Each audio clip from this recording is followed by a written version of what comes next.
Hello everybody, it's your boy N here. I'm coming at you guys with another YouTube video. So, in today's video, let's have a look at the patch notes. These patch notes for the lounge update. So let's get on into it. So starting off, the lounge, of course, the main selling point of this update. You can place Descendants in the lounge, both normal and ultimates.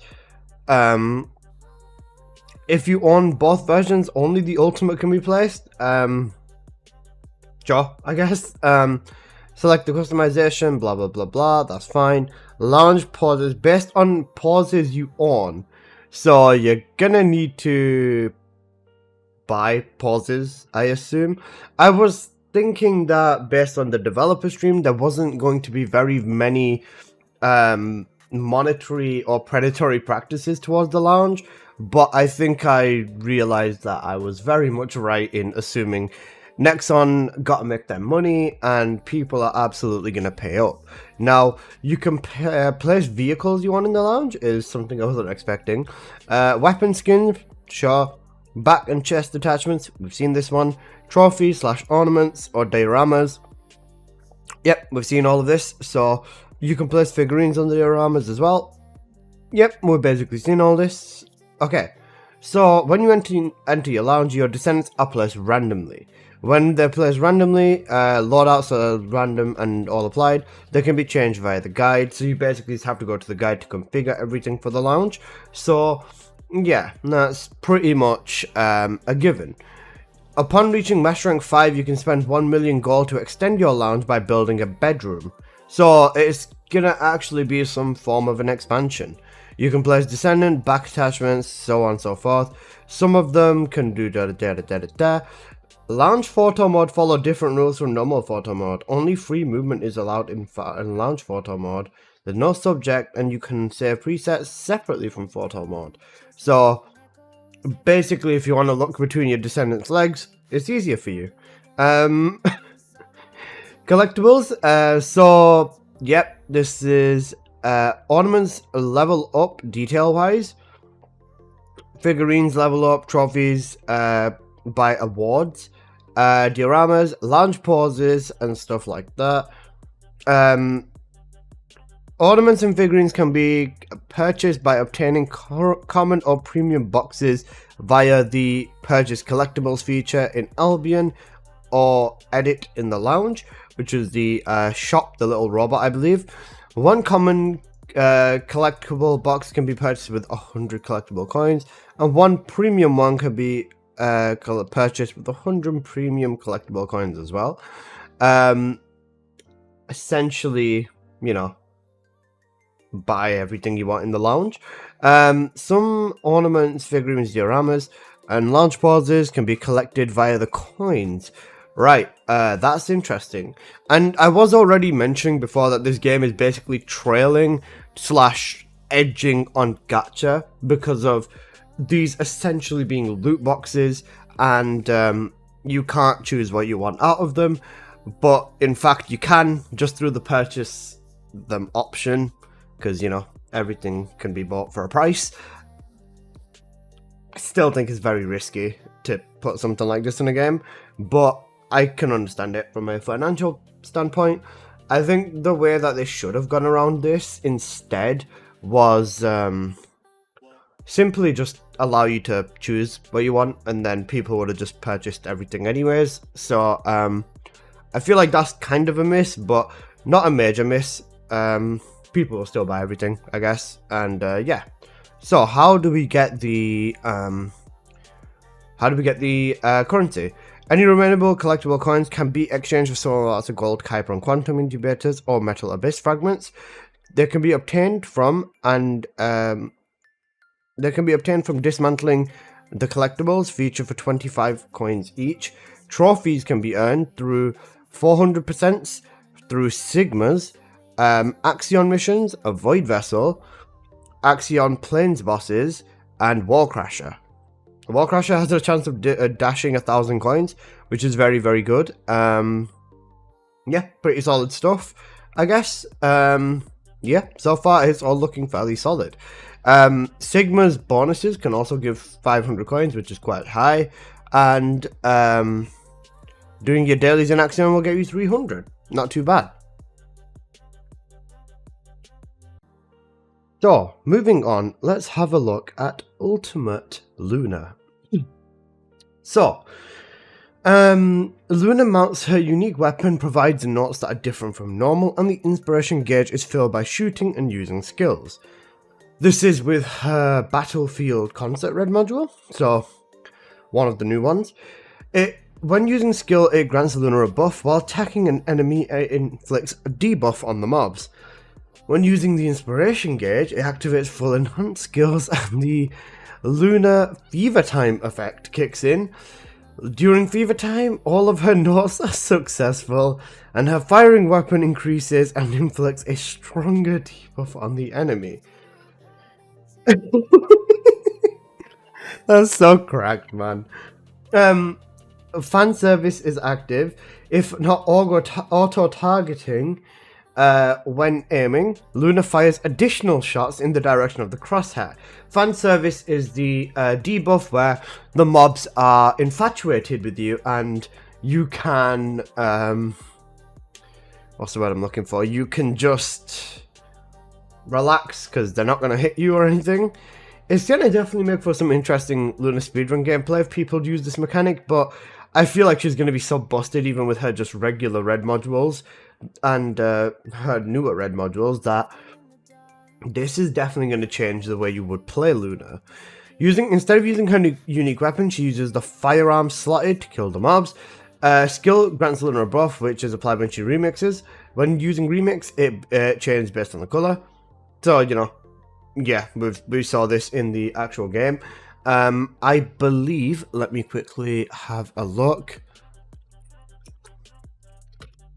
Let me quickly browse through here. I believe that, if I can find it. Never mind, my Discord's frozen on me. Yeah, so, sorry, here we go.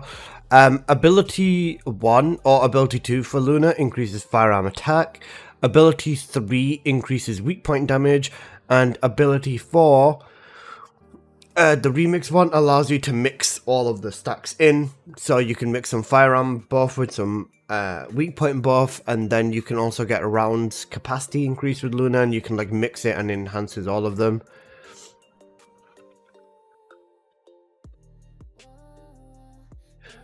Basically, yeah, that. So we've got that. It's fairly solid. Yeah. New skill modules can be obtained through defeating Wallcrasher, Axion missions, combining, or yeah, basically farm Axion for the new red modules. Is essentially, you know, what's going on. Not too crazy. The Snowy Sled Dog. Now, this dog is an interesting one. Again, I believe farmed inside of Axion. Let's just double check that. Doesn't say it here yet, so we'll see. But MP dog, something we've dreamed about for a long time, and MP dog is a cracked concept in itself, and we've finally got it. This dog's going to be used for basically every build apart from gunning builds. Yeah, this one's going to be a very important one.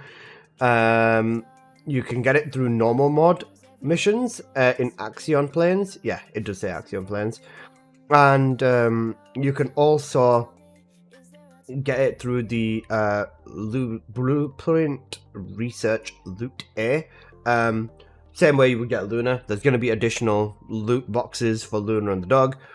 You're just going to have to look for them or target them, and you should be good to go.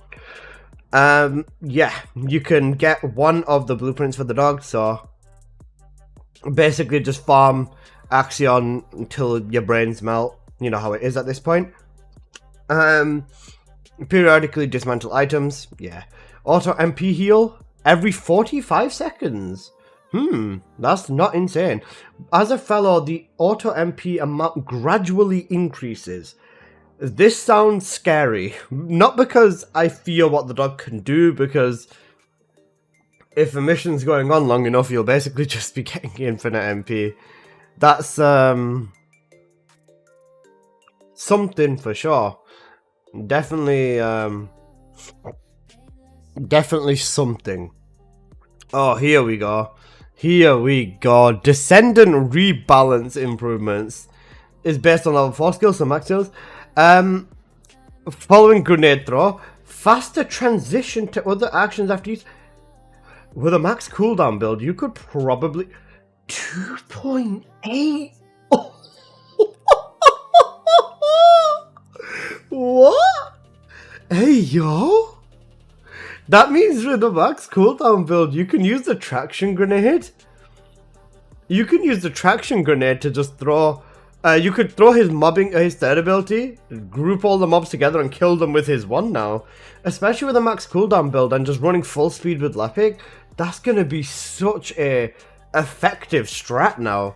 Because the damage on his grenade was very slow at first, but his grenade does seem to be doing a lot of damage, and also added an effect that deals 1,700% fire with burn effect. Okay. Lepic's grenade is kind of cracked. More explosion radius as well. Yeah, I mean, I can't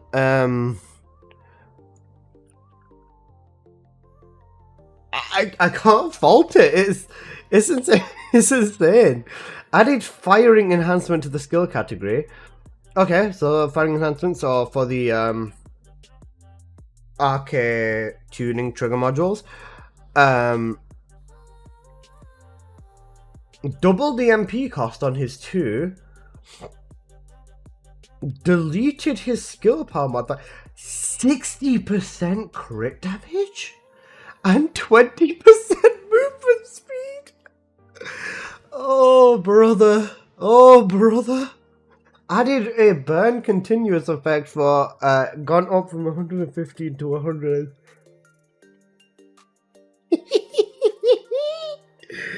Oh, bro. 60% crit damage is very, very high. And additional movement speed is like just the cherry on top.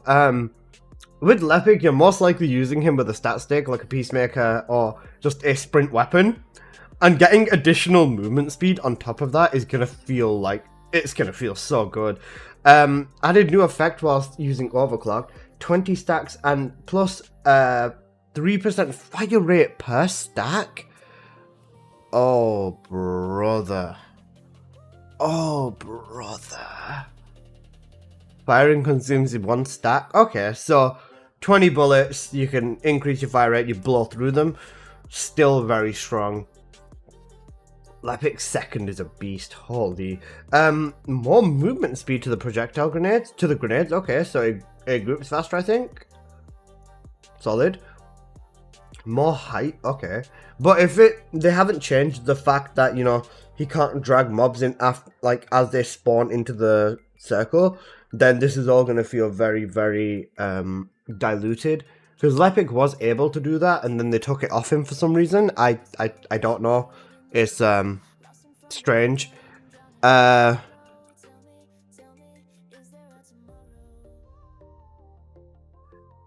Okay, I mean, explosive stacks allowed to be faster. Throwing grenades now can be towed by the traction grenade. Wait, you can blow Lepic's 4th ability everywhere. Wait, no, that's his third. Okay, right. Throwing grenades now can be towed by the traction. Okay, right. So you can throw his 1 and then it can get dragged into his 3, which is exactly what I was saying before. This is going to be such a good synergy. 45 seconds cooldown, 1.2, 5.7. Okay, this is solid. 25 down tonight? Ooh.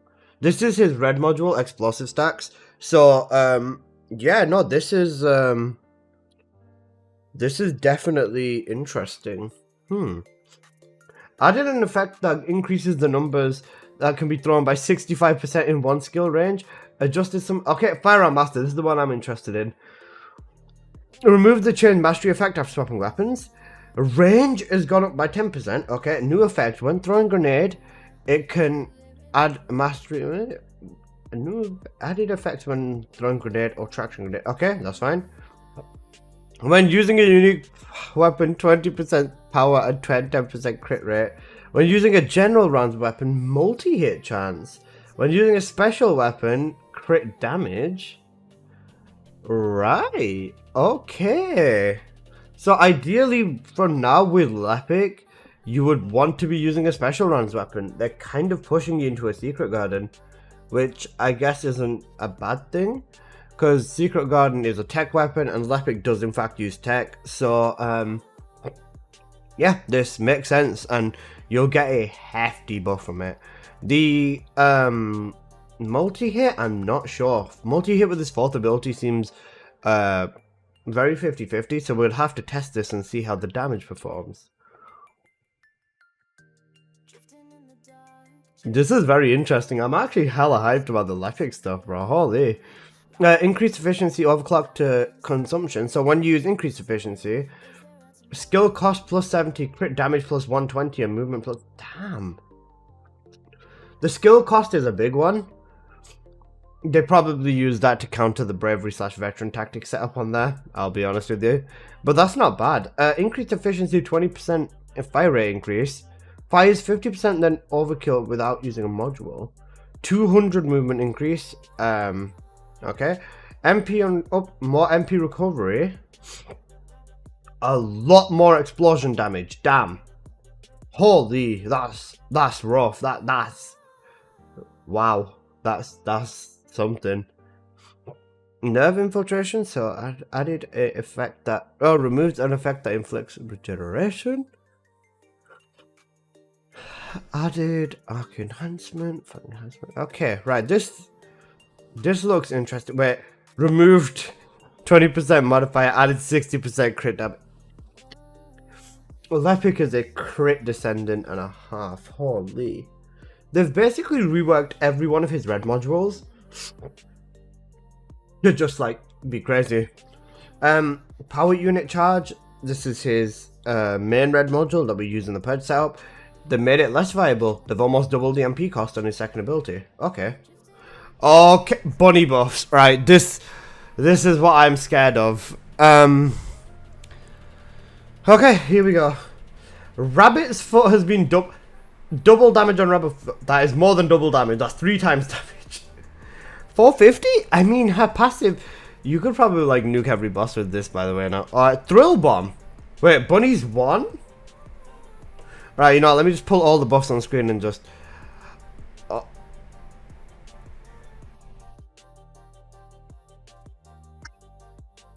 oh no, bunny! Oh no, bunny! Oh no, bunny!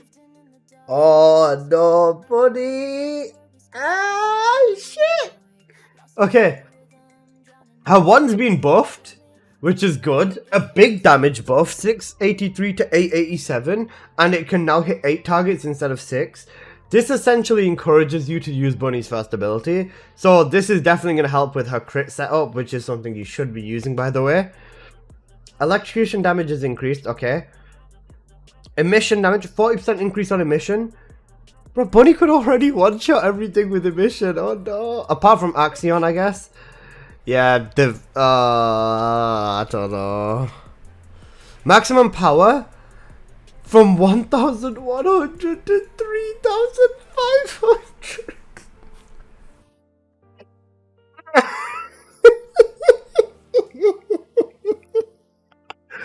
Oh no! Oh no! Why have they buffed her beam so much? You should be using Bunny with electric condense, and if you're not, please do it. If no.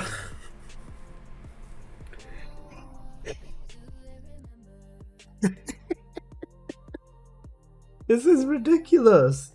This is actually so ridiculous. Oh man. You could probably beat Stormhanger with Bunny's beam build now. That's so crazy. Skill effects though. Okay, throw bomb. So this is for superconductor. 300% increase on the 1 with more damage. Electrocution does more. Lightning emission does more. Okay, on electric charge module, double jump does 900. Max attack charge is 4,847. Wait, high voltage buff. Wait, hold up.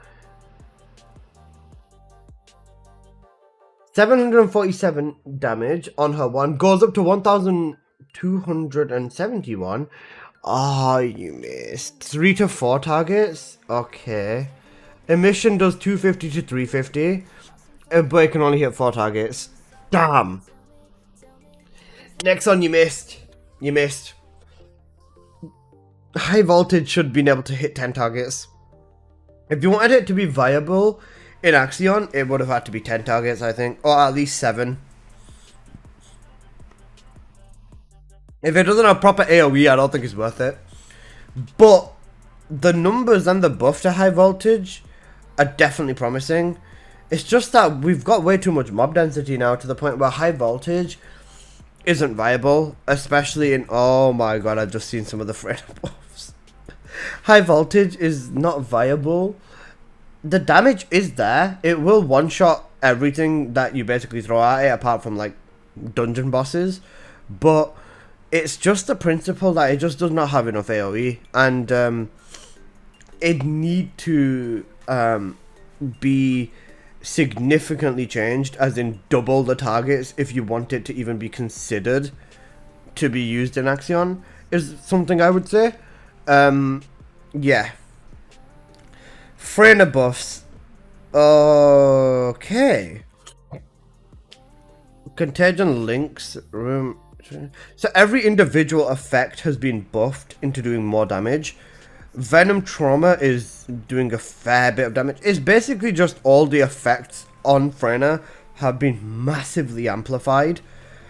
By like even 50% is still very, very big. Wait, Contagion? Okay, I mean, Freyna's is basically just, we turned everything up a level. It's not as crazy. Bunny's buffs are ridiculous, some of them. Freyna's feel a lot less ridiculous because, of course, Freyna was already a top tier Descendant. This just means that everything... Oh my data buff. Add some skill performances in Venom Synthesis. I'm sure you did. This doesn't feel as crazy. It's just turning it up by 20-30% across the board, which for Freyna I think is completely fine. Yeah. This isn't too bad. This is fairly solid for Freyna. Like I said, she was already a top tier. Buffing her is a dangerous thing to do regardless. I think they hit the nail on the head with this. It's not too bad. Blair. Okay, let's have a look at Blair. So, Blair's base crit rate has been increased. Oh, sorry, base crit damage has been increased from 10 to 20. Crit rate is based on the flame zone count, so you can make this to full. Stack up is solid. The rest of this is fairly solid for Blair, I guess. HP added an effect that recovers HP per flame zone. That's kind of cool. So Blair can survive even better now. I'm not sure whether people were having survivability issues with Blair in the first place, but if you were, well, here you go. This will help. Yeah, this looks fairly good, I'd say. Honestly, this genuinely looks good. The fireball has been increased massively to 1.6 to 2,000. Small fireball 2.4 to 3,000. 72.8 to 182. God damn. Yeah, Blair's Blair players are eating good. These are some very, very strong buffs. Flame Zone continuous skill damage 72.8% up to 182. His truly deadly cuisine red module is going to be very, very good, honestly. It just looks like very, very good buffs across the board. And they've like slightly toned up. They've like slightly toned up the DOT with Blair. And they've definitely increased like the raw hit damage with Blair. So like the raw damage you do. Like with Deadly Cuisine it's gone literally double. And this is literally doubled. And this is literally doubled. So I think this makes it so that more red modules are viable with Blair. Don't quote me. I'm not a Blair master. I'm not a very active Blair player too, so forgive me, people. Yeah, no, this does look solid for Blair. Overall, like across the board, I don't see anything wrong with what's here. It's interesting. Luna.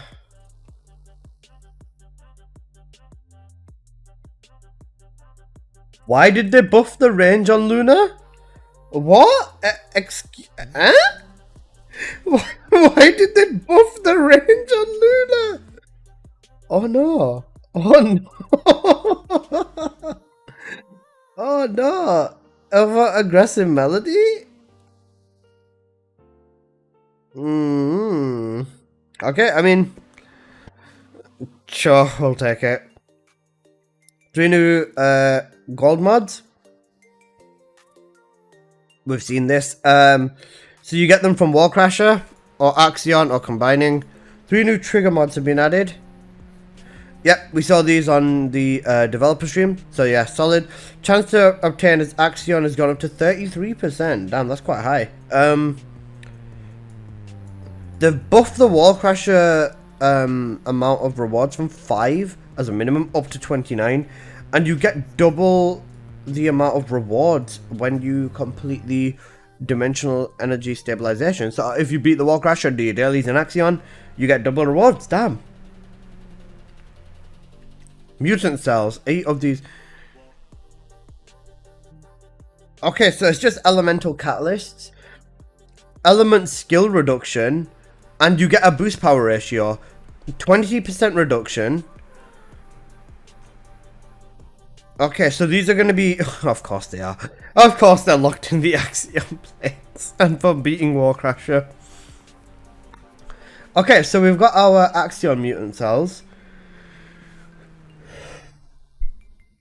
Wait, when a buff's given to an ally, it grants amplification recovery wave, HP healed and shield. This is going to be great with Luna. These are just elemental respective. Okay, I don't think this is going to change the tree. Wait, what?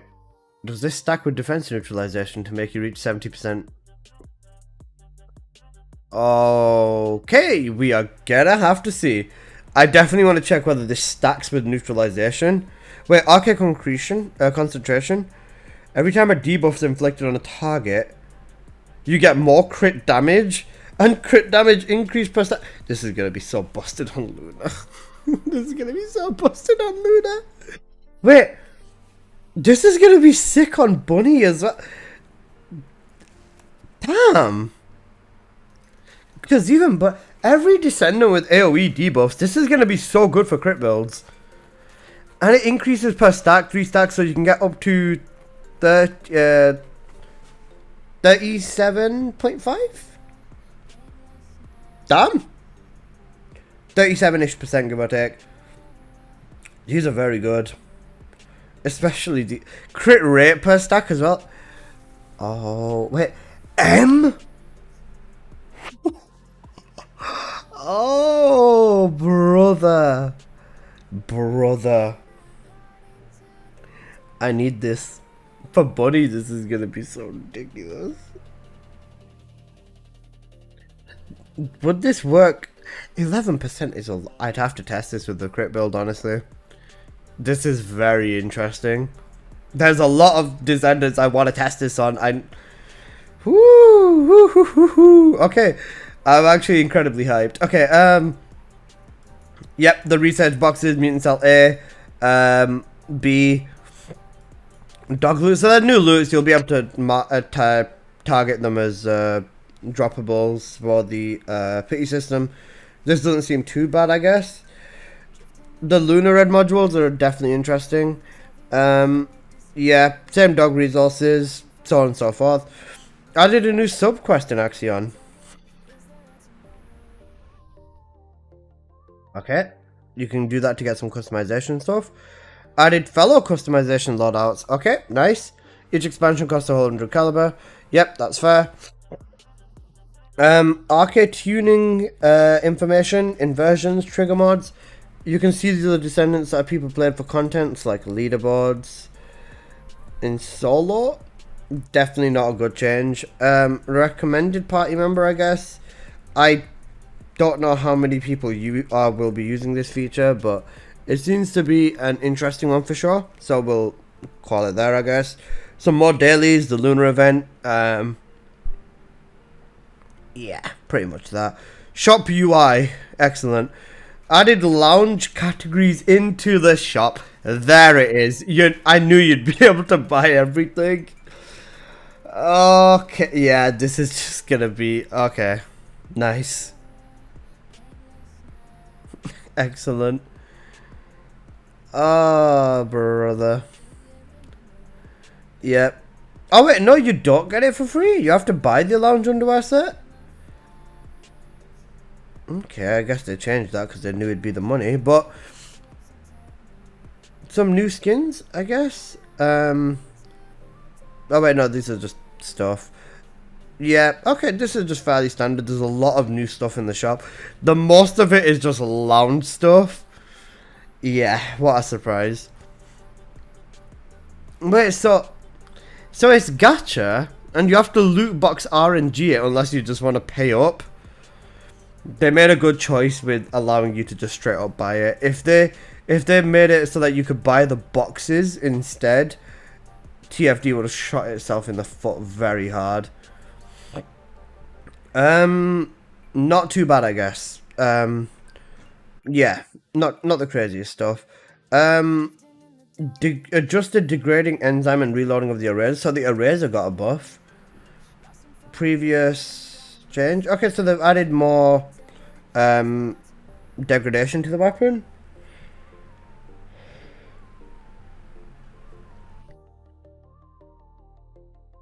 Okay, that's fair. They've basically cooked it. Improved Descendant footstep sounds. The heel clicking sounds have been improved to be more realistic. Okay. This is exactly what I needed. This is exactly what I needed. Oh my god. Oh. Excellent game. Game of the year. Okay. They've nerfed the battle pass? Reduced the amount of monsters needed to be defeated with specific ammunition? Not a good call, I guess. Bro, this pass has got like over a month on it. Like over 2 months on it now, I still think. I don't know why they're nerfing it. It's probably the players are complaining and, you know, they just want everything done and... Yeah, okay. That's something, I guess.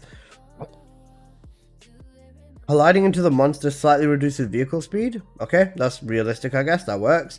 Mount key now unequips the unique weapon before mounting. Okay.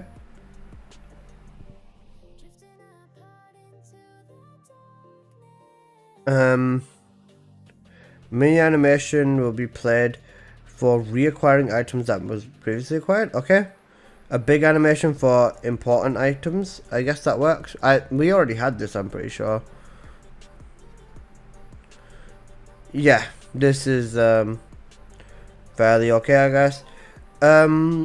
Fix the sound where wall crash sounds will go. I wonder whether they fix the wall crash or exploit. Steel pincer sounds. Spawn animation when players couldn't do the spawn animation in Wall Crasher. Fix an issue where Glaze demonic demonification modification prevented a player from shooting. Did they fix the Nell one though? Because I know Nell could like completely soft lock herself and just not be able to cast any abilities. I don't see the Nell one in here. They've not fixed the Nell soft locking, and again they've not fixed the Wall Crasher exploit. Which, by the way, Nexon, if you are watching this, because I don't know, you might be, you can still farm all of the trigger mods with the Wall Crasher exploit, by the way. It will work. I'm pretty sure. Wait. Fixed issue. Alright, it's just language. Okay, that's fair enough. It's just language differences. Modified the boost path. Okay. And, yeah, that's everything. What a piece of cinema. What a piece of some goddamn cinema. What an excellent update. Holy, I'm not. This update is very questionable at best. I couldn't give less of a stuff about the lounge stuff. The bunny buffs look insanely ridiculous. We'll have to see how they translate over to the game. Luna, solid. Dog, solid. Trigger mods, I just want to experiment with. And sorry, not trigger mods. Mutant cells, I just want to experiment with. So it'll definitely be an interesting one for sure. Yeah, I guess that's it then. I hope you guys have enjoyed. It's definitely been a long one, but yeah, I hope you've enjoyed. Please do smash that like button. I'll see you guys in the next one. Peace.